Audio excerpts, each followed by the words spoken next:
Seasoned group, they know. These guys have played overtime games before. I think the group understands recovery and things like that. It's always interesting. The late starts are something I'm still getting used to. To walk out of a rink at 2 a.m. or the 9 p.m. start is something you have to get used to. We've typically you see one of those a series, maybe. It's every night in this division, so that's something that personally I'm getting used to. With Joe, just what spirits is he in? How I haven't talked to him this morning. Trainers and some of the players had contact with him, and seems okay, but we left him at home. Not to get you going on the 8:30 starts. Yeah, 8:50. I was struck. Not that I'm sensitive about that. But I was struck in the second overtime. Like a lot of fans had to leave, right? School night, work night. And it does seem like the same teams every single postseason get stuck with this. Yeah. Do you think it's? You're trying to get me fined, huh? It's a topic for the fans. Yeah, yeah. Yeah, it's that line we walk between, selling the game and TV and what we do. So, you hope that the disadvantage of that, because it is a disadvantage, there's no doubt about it, is evened out. That's all you can hope for. Do you say if Joe's in the concussion protocol at all, or what the process is? No, I don't have anything like that yet. I'll let you know as soon as I have anything firm. If Joe isn't going, is Tyler still your top option to? Yeah, we're gonna look at all those options and line combinations and things. We didn't score a 5-on-5 goal last night, so that's a little bit of a concern. And we'll come up with some combinations that hopefully can solve that problem. How important is Joe to the first power play unit because you've been so successful? Yeah, how important is Joe to every situation he plays in, for our group, but, probably they're saying the same about Eriksson Ek, so that's this time of year, that's what you deal with, that's next man up, and you have to handle that adversity. And then what role can a power play in a physical series? So Yeah. you can back off the other team. Yeah, well, you saw last night, we grabbed, I didn't like our game, we grabbed momentum, that quickly with the power play. We didn't keep it like I would have liked us to, but that's what it can do. Were there any surprises about last night's game in your eye? Surprises. Not really. I got a lot of respect for Minnesota. That team's coming off, they haven't won a round since, 2016? Is that right? 15. 15. And that's motivation alone.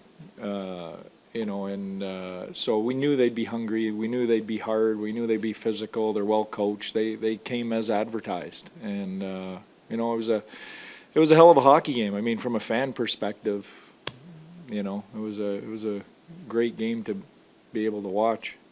Pete, notwithstanding the 1 a.m. finish, but when you look at what's going to be a long, tight series, hard-hitting series anyway, what does a double overtime game one do to kind of set a tone for series and affect the series? Yeah, I don't, and hockey. You'd love to say. That means it's going to go 7 and overtime every night. That doesn't necessarily mean that. I've seen stranger things happen in hockey, so it's very unpredictable. I think what's happened here, it's on us to quickly get over the emotional piece of losing a game like that, and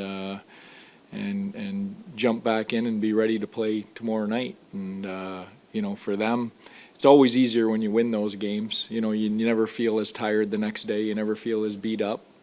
So we've got to get past that piece. Throughout the season, an 82-game season, you're able to kind of find silver linings because every game doesn't mean as much. How is it different now? You don't want to go down 0-2 to Minnesota, just the pressure that you feel? Yeah, sure there's pressure, but, for me, I think we know we can play better than we did, and, that's what we're concentrating on. It's not being down 0-1 or 0-2 or anything else like that. If we go down 0-2 and play a really good game, then I'm okay. I think, we've got to get our game in a really good place for 60 minutes, and the rest will take care of itself.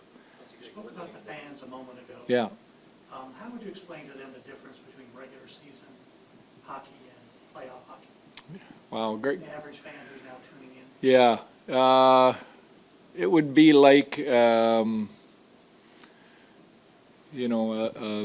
little league football game to an NFL game at the offensive line level. I mean, just the physicality and the nastiness and the temperature just goes to a whole different level. And what a great crowd. I mean, I haven't experienced a Dallas home crowd yet as a coach until last night in the playoffs. And I mean, people were on their feet for the entire overtime. I mean, there's going to be some people with some sore feet today. It was an incredible environment, so it was awesome. I know you're not really managing minutes the same way in the regular season because everything's online now, but so I guess the better question is, how impressed are you with Miro's ability just to recharge on the bench and just keep going? Yeah, you kind of take it for granted. You get used to it. What did he play, 40 last night?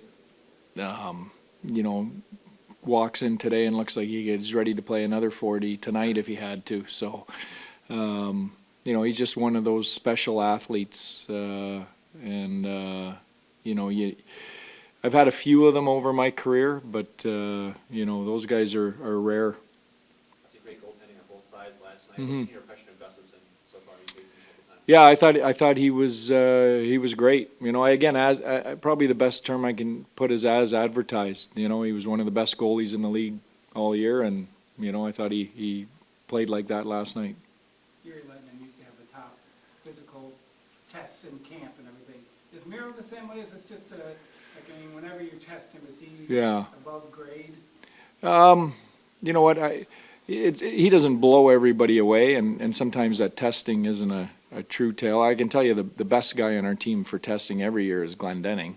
So he's not playing 40 a night.